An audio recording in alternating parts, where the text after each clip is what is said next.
Ուրեմն խոսենք կպչուն մտքերի մասին։ Ինչ են այդ կպչուն մտքերը։ Ընդհանրապես միտքը այնպիսի մի բան է, որ ընդհանրապես չի կպչում։ Օրինակ թուղթը կարող ենք փակցնել, սոսինձը քսել փակցնել, անգամ երկաթը կարող ենք փակցնել, անգամ քարը կարող ենք սոսինձով փակցնել։ Ինչու որտեղ նրանք ունեն քաշ, ունեն նյութ, ունեն բովանդակություն, սոսինձն էլ պատրաստ է, որ փակցնի, կպցնի, այդպես մնում է։ Բայց մտքերը որպես այդպիսին իրենք անոսր են, աննյութ են, օդի նման է, ասում է Սուրբ Գրիգոր Տաթևացի միտքը, և ինքը չի կպչում, բայց ում մոտ չի կպչում, օրինակ երեխաների մոտ ընդհանրապես միտքը չի կպչում, իրենք մտքի մեջ ոչ մի բան չեն պահում, հիշողությունն էլ է թույլ, տեսեք, հիշողությունն էլ է թույլ, իրենք ինչու, որովհետև իրենց հոգին ազատ է, ծանրաբեռնված չէ, ինչին է կպտում, միտքը մտքին չի կպտում, միտքը հոգուն է կպտում, մտքը սրտին է կպտում, այդ սոսինձը որդ է մտքի վրա էլ սրտի մեջ է, և մտքից գալիս է սրտին կպտում, ինչու, որտև մեր միտքը, մեր հոգին ենքան ծանրաբեռնված է, տարբեր բաներով է ծանրաբեռնված, տարբեր երեսնարով կարող է կպտնել մտքերը մեզ, երբ որ մարդը դեռևս հավատքի դարձի չի եկել, չարիքների անօրենությունների մեջ է, կարծես թե իրեն թվում է անհոգ կյանքով է ապրում, Սատանան էլ չի անհանգստացնում իրեն մտավոր պատերազմի միջոցով, ազատ է թողնել, մտքերի հարցակում չունի, մտքերի պատերազմ չունի, ինչու որտեղ ազատորեն մեղքեր է գործում։ Իրեն մոտ կարծես մտքերը չեն կպչում, բայց մի պահ գալիս է, երբ որ տեսնում ես մարդը անդրադարձավ իր կյանքին և ուզում է հետ կանգնել, անմիջապես, որպես կանոն այդպիսին է, ես ինչքան իմ փորձառությունը ցույց է տվել, մարդը հենց որ անդրադառնում է իր կյանքին, հասկանում է, որ սխալ է ապրում, ուզում է հետ դառնա, մտքերը սկսում են կպչել,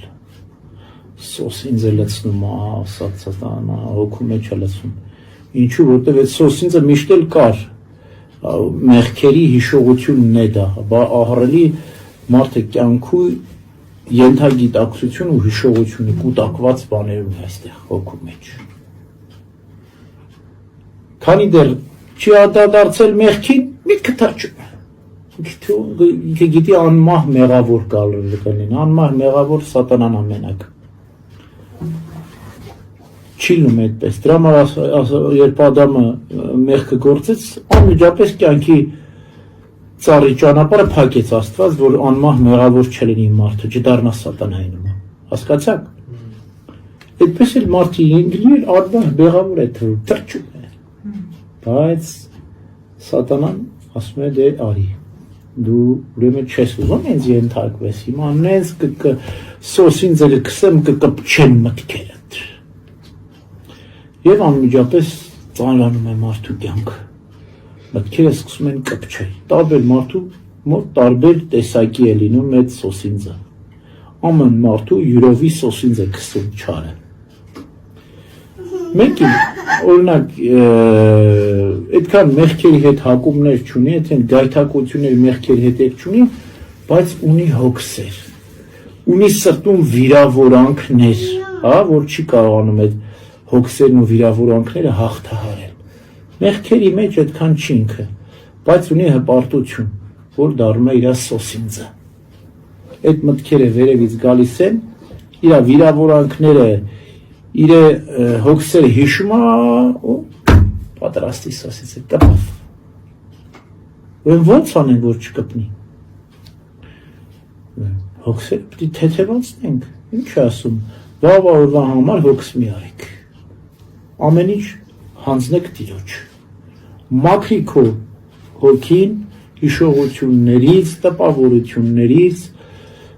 հոգսերից թեթևացրու, Սատանայի սոսինձը կմաքրես, օդի մեջ կմնա քո միտքը, կպչելու տեղ չունենա։ Գա կտեսնի սոսինձ չկա, լի կթռնի օդ։ Միտքը օդային է, ոչ թե սոսինձային է։ Ուրեմն պետք է ինձ անի, որ այդ սոսինձը մաքրենք, սատանայի քսած սոսինձը մաքրենք։ Ուրեմն մենք պետք է վերաիմաստավորենք մեր ամբողջ կյանքը, խորապես զղջանք, արտասվենք, խոստովանենք, մաքրվենք, լրիվ մաքրվենք, այդ ամբողջ աղբը մեր միջից կհանի, կլինենք երեխայի նման։ Ինչքան էլ մեծ կա, չի կպչի։ Ոնց եկել ես գնա, ինքն իր երջանկությունը կունենա։ Շատ անգամ ես ասում եմ ձեզ հիմարի տեղ դրեք։ Երեխան մեծ թվում է հիմար չէ, բայց ինքն իմաստուն է։ Ոչ մի օքս չունի։ Պատրամը Քրիստոս ասում որ մինչև չլինեք մանուկների նման, այսինքն մինչև չունենաք որևէ կապչուն միտք, չեք մտնի երկնքի արքայություն։